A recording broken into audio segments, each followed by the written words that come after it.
Pourquoi le 1er mai est-il associé au brin de muguet? La petite histoire. Eh bien, pour plusieurs raisons historiques et symboliques. Déjà, chez les Romains, les fêtes des florales célébraient le printemps et les fleurs. Les Celtes associaient le muguet au renouveau de la nature et à la chance en célébrant le 1er mai comme le début de leur année.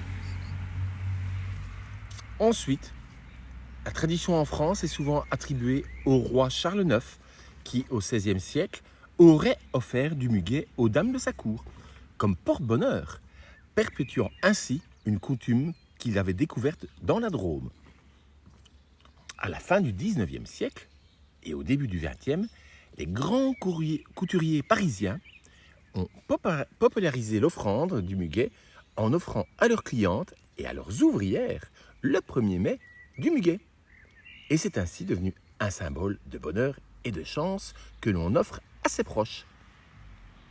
En 1941, sous le tristement célèbre régime de Vichy, le maréchal, le 1er mai était officiellement désigné comme fête du travail. Donc ça n'a rien à voir avec Jaurès ou la gauche d'aujourd'hui qui se revendique. Et quand j'entends Magnette qui dit « Oui, ils nous ont volé la fête du travail ». Non, excuse-moi, mais l'autre salopard de Pétain, il n'était pas socialiste. Hein.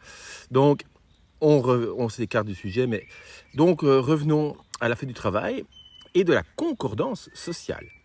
Le muguet remplace alors l'églantine rouge qui, elle, était associée au mouvement socialiste comme emblème de cette journée. Voilà, j'espère que vous en aurez appris un petit peu, un peu plus, et que comme moi, vous dormirez moins bête.